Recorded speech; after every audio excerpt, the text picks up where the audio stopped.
नमस्कार दोस्तों, आज हम बात करने वाले हैं आर्मी मेडिकल की ग्राउंड रियलिटी की।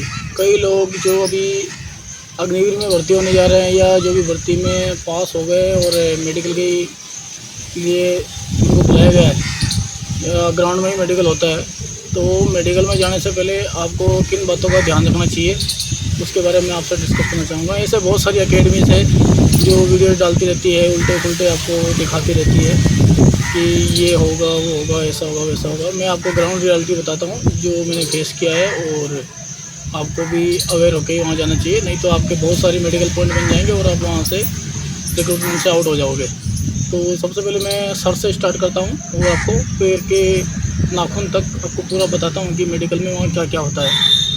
सबसे पहले तो जैसे ही आप रनिंग पास हो जाते हो, आपका फिजिकल हो जाता है, आपका रनिंग हो गया, आपका जिग हो गया, आपका बीम हो गया, उसके बाद आपका चेस्ट और हाइट वेट चेक होता है, और उसके बाद वो आपको मेडिकल के लिए बोल देता है कि अभी आपका मेडिकल होगा। मेडिकल के लिए आपको टाइम मिलता है, वो आपको अगर हो सकता है दोपहर तक आपका मेडिकल फिजिकल हो गया तो बोलेगा कि आप शाम को या रात को या सुबह 6 बजे जल्दी आप मेडिकल के लिए आ जाना। आज आपका फिजिकल हो गया तो अगले दिन सुबह अर्ली मॉर्निंग आपको मेडिकल के लिए बुलाता है। तो मेरे केस में क्या हुआ था कि मेरा फिजिकल होते होते शाम को 9 बजा दिया उन्होंने, 9 बज गए, और उन्होंने मेरे को छोड़ा और बोला कि सुबह 4 बजे आप वापस आ जाना। अभी इतने से टाइम ड्यूरेशन के बीच उन्होंने हमें कुछ ऑब्जर्वेशन जो उनके थे उन्होंने बताया कि आप ये क्लियर करके आना, जैसे कि आपके अंडर आर्म्स है उनके बाल साफ़ करके आना, प्राइवेट पार्ट्स के बाल साफ़ करके आना, और भी बहुत सारी चीज़ें थी। तो अभी रात का टाइम है, उसमें वो सब टाइम नहीं निकल पाते हैं, प्रॉब्लम्स आती है, या कोई बाहर से आता है तो उनके लिए बड़ी दिक्कत हो जाती है। तो मैं आपको बता देता हूँ कि किन किन चीज़ों का जाने से पहले आपको प्रिपेयर होकर जाना। सबसे पहले तो आपके बाल आप आर्मी की तैयारी कर रहे हो और आर्मी में सेलेक्ट होने वाले हो, और आर्मी की आपको जॉब आपको करनी है, तो आपकी लाइफ पूरे शॉर्ट बालों में ही रहेगी। तो इससे अच्छा है कि आप जब भर्ती में जा रहे हो तब भी आपके बाल ट्रिम करके जाए, अच्छे से छोटे बाल में जाए, उससे इंप्रेशन अच्छा बनता है, और डिसिप्लिन सोल्जर वहाँ लगते हो तो थोड़ा सा इंप्रेशन अच्छा रहता है। तो आपके मेडिकल में भी थोड़ी सी रियायत रहती है। और बाल साफ होने के बाद फिर आपका आता है कान के अंदर आपका अगर वैक्स है तो वो आपके कान के पर्दे को चेक करते हैं, वो आपको देख नहीं पाएगा। जब वो कान के पर्दे को नहीं देख पाएगा तो वो आपके मेडिकल में स्टार्टिंग में ही आपको आउट कर देगा, आपको एक पॉइंट दे देगा सीधा वैक्स का। आप वैक्स क्लीन करा के और फिर आप रिव्यू के लिए जाओगे तो रिव्यू आपका सेम डे वहाँ होगा नहीं, आपको एमएच में भेज देगा, मिलिट्री हॉस्पिटल में, जहाँ भी आपका मिलिट्री हॉस्पिटल आसपास पड़ता है। अभी उसको 15 दिन, 1 महीना, 20 दिन का टाइम डाल के देता है कि आप इतने दिन में वहाँ रिपोर्ट करो, वहाँ डिलीवर। तो इससे अच्छा है कि आप अपना कान पहले ही साफ़ करके जाए ताकि आपको वैक्स का पॉइंट ना मिले। नहीं तो कई लोगों को, जब मैं रिक्रूटमेंट के टाइम गया था तो मैक्सिमम को वैक्स का पॉइंट दिया था, क्योंकि हम इससे अवेयर नहीं थे, मोबाइल का टाइम नहीं था इतना, मोबाइल वहाँ पे नेट नहीं थे, मोबाइल नहीं थे, तो इतना अवेयरनेस नहीं थी। लेकिन अभी आज के टाइम में सब कुछ अवेलेबल है यूट्यूब पे। तो कान का वैक्स आपको क्लीन करके जाना है। फिर उसके बाद आगे आपके हाथों में आपके टैटूज नहीं होने चाहिए, जैसा रूल्स के हिसाब से बोलते हैं कि आपके टैटू कोने से लेके यहाँ तक अंडर आर्म्स, अगर आप यूँ सावधान करके खड़े होते हो तो आपके हाथ में टैटू जो है वो बाहर दिखना नहीं चाहिए, ऐसा बोलते हैं। लेकिन अगर जितना हो सके आप आर्मी की तैयारी कर रहे हो तो आप टैटू बनाए ही ना, नहीं तो आपके टैटूज़ के वजह से भी आप आउट हो सकते हैं। फिर उसके बाद तीसरा आ जाता है आपके ये जब आप यहाँ से हाथ आपके सीधे करके चेक करवाते हैं, जब सीधे कर रहे हो और अगर आपके हाथ में थोड़ा सा भी बैंड है, आपके हाथ में ब्रेक है, मतलब जिसके हाथ टेढ़े होते हैं तो उनके हाथ में टेढ़े जाते हैं, तो वो भी वहाँ पे आउट, उसका भी एक आपका मेडिकल पॉइंट बनता है। और वो उसमें वो एक डिग्री काउंट करते हैं कि इतने डिग्री तक का बैंड आपके हाथ में होना चाहिए। तो इससे भी जो अवेयर है कि अगर आपका हाथ ब्रेक हो रखा है तो वो आप वहाँ पकड़ लेंगे, आप वहाँ नहीं बच सकते। और पहले तो आपका हाथ ब्रेक है तो शायद आप बीम ही ना लगा पाओ, तो इसका भी ध्यान रखें। दूसरा आ जाता है आपके चेस्ट पे, निपल्स पे, आपके निपल हो गए और आपका पेट हो गए, वो आपको उल्टा करके, नंगा करके, बिल्कुल कपड़े उतार देते हैं, नंगा करके आपको पैर दीवार पे हाथ नीचे करके आपको बेंड पोजीशन में कर देते हैं, और फिर आपको पूरा बॉडी का चेक करते हैं। अगर आप वहाँ स्टैंड कर रहे हो, अगर आपके बॉडी में हाथों में अगर टूट फूट है तो आप वहाँ जब आपको हैंड स्टैंड करवाएगा तो आप हैंड स्टैंड नहीं कर पाओगे, और आपकी हड्डियाँ कहीं आगे पीछे है तो वो आपके शोल्डर में, आपके बैक में, आपकी उंगलियों में सारी चीज़ें वो चेक करके वहाँ आपका ऑब्जर्वेशन बना देंगे और पॉइंट बना देंगे। फिर उसके बाद आप जब आपकी उंगलियाँ चेक करते हैं, वो आपके हाथों को यूँ करा के चेक करते हैं। अगर आपके हाथ ऐसे ऐसे वाइब्रेट हो जाए, जैसे आप कुछ होते हैं जो ड्रिंक करते हैं, नशा करते हैं, नशा करने वाले के हाथ ऐसे ऐसे कांपते हैं, तो जिनके हाथ इस तरह से वाइब्रेट होते हैं उसका भी वो मेडिकल पॉइंट देते हैं। तो नशा करने से बचे, शराब ड्रिंक करने से बचे और भर्ती में किसी प्रकार के नशीले पदार्थों का सेवन करके ना जाए। कुछ होते हैं जो कि रनिंग में हम ऐसे फाड़ देंगे, वैसे कर देंगे। तो दवाइयाँ शॉर्ट टाइम का एक हो सकता है, लेकिन आपको मेडिकल टाइम में आपको प्रॉब्लम आ सकती है। आपके हाथ वाइब्रेट हो गए तो आपका मेडिकल पॉइंट बन जाएगा।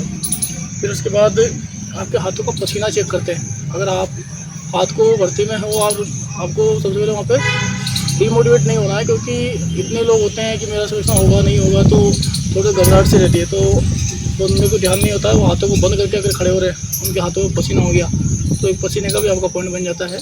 तो जितना हो सके हाथों को खुला रखें और अपना जहाँ आपका मेडिकल हो रहा है आपका माइंड वहीं रखें कि सब कुछ ठीक होगा। तो आपके हाथों के पसीना होने से बचे, और जब मेडिकल हो रहा हो तो थोड़ा सा ध्यान रखें कि आपके हाथ गीले जैसे ना हो। फिर उसके बाद आपके चेक आपके दांत चेक होते हैं। दांत आप हो सके अगर आपके कैविटी है दांतों में तो आप क्लीन करा के जाए। दांतों का भी कई बार पॉइंट बनता है। अगर आपके दांत कहानी है, आपके मिनिमम 28 दांत आपके होने चाहिए। 32 दांत एक वयस्क मनुष्य के शरीर में 32 दांत होते हैं। 32 में से अगर 28 दांत आपके हैं तो आपका कोई पॉइंट नहीं मिलेगा, लेकिन वो क्लीन और स्वस्थ होनी चाहिए। अगर किसी में कैविटी है या कीड़ा लगा है तो आप उसको क्लीन करा के उस पर केप लगा सकते हो। केप लगाने से कोई फ़र्क नहीं पड़ता है, उसका कोई मेडिकल पॉइंट नहीं बनेगा। आपके 28 दांत स्वस्थ होने चाहिए। फिर उसके बाद आपका आ जाता है आपका पाइल्स का। पाइल्स चेक करते हैं, वो आपको नंगा करके आपको बैंड पोजीशन कर देते हैं, आपका पाइल्स चेक करते हैं। अगर आपको पाइल्स है तो पाइल्स का भी पॉइंट बनता है। तो जिनको पाइल्स है तो अगर भर्ती में आप जा रहे हो तो उससे पहले अपना पाइल्स का ट्रीटमेंट करवा ले, पाइल्स का पॉइंट बनता है। उसके बाद आपका प्राइवेट पार्ट्स भी चेक करते हैं। आपके प्राइवेट पार्ट्स बोल तो आप समझ जाओगे कि प्राइवेट पार्ट्स की मैं किसकी बात कर रहा हूँ। इनको भी चेक किया जाता है। आपको खांसने के लिए बोला जाता है, जैसे आप ऐसे खांसते ऐसे खांसने के लिए बोला जाता है, जैसे कि मैं खाता हूँ। अगर आप ऐसे खांस रहे हो, ऐसे खांसने पे आपके जो अंडकोश है अगर वो ऊपर चढ़ रहे हैं तो उसका भी एक पॉइंट होता है। वो उसको पकड़ के रखते हैं और अंडर आर्म्स को वो आपको खांसने के लिए बोलते हैं, तो उसको भी चेक करते हैं। तो उसका भी आप एक बार चेक करवा लें अपना। फिर उसके बाद आपके घुटनों का टेस्ट किया जाता है।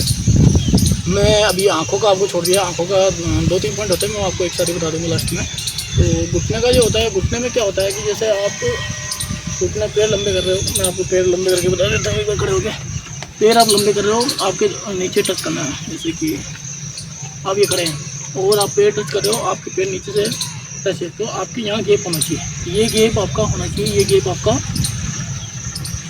तो रहना ही चाहिए। अगर ये आपके टच हो रहे हैं, इसको जबरदस्ती में टच करूँगा तो हो जाएगा, लेकिन अगर आप नेचुरल खड़े हैं और आपका ये गेप अगर टच हो रहा है तो इसका भी पॉइंट रहता है।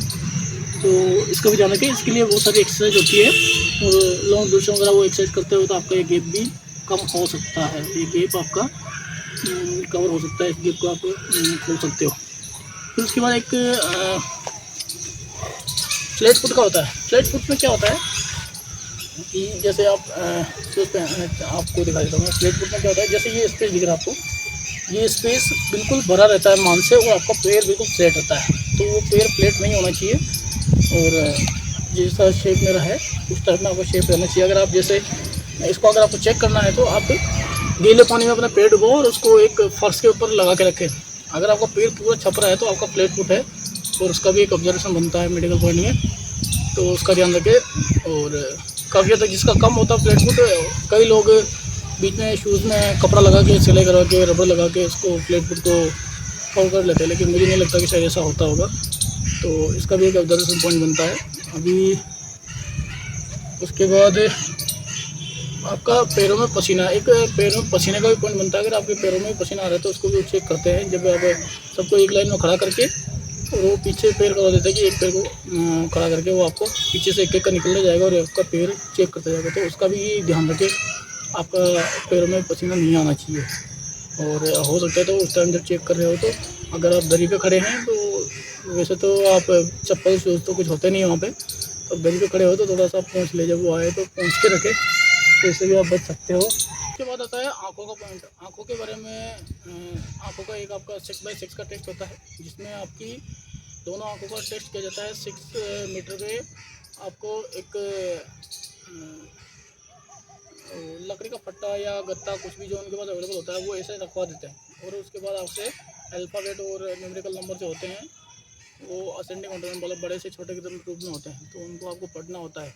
अगर आप उसको पढ़ पा रहे हो तो आपका 6x6 क्लियर है, नहीं तो आँख का भी वहाँ पर पॉइंट बनता है। और सबसे मेजर पॉइंट आपका आँख का ही होता है, जो मतलब रिव्यू के टाइम पे भी 100% मतलब 90% चांसेस होते हैं कि आपका रिव्यू में आप फेल हो जाओगे। एक आपका 6x6 का पॉइंट हो गया, एक आपका 6x6 का पॉइंट हो गया जिसमें आप फेल हो सकते हो, और दूसरा आपका एक हो गया कलर विजन। कलर विजन अगर आपका है, कलर विजन के बारे में आपको बता देता हूँ। कलर विजन के लिए वो एक उनके पास बुकलेट अवेलेबल रहती है। उस बुकलेट को जब आप खोलोगे वो मार्केट में मिल जाएगी। अगर आप गूगल पर भी सर्च करोगे तो आपको उस पर एग्जाम्पल मिल जाएंगे। अगर आप प्रैक्टिस करना चाहते हो उस बुकलेट की, जाने से पहले, भर्ती में जाने से पहले अगर आपको उस बुकलेट की प्रैक्टिस करनी है तो वो गूगल पे आसानी से अवेलेबल हो जाती है।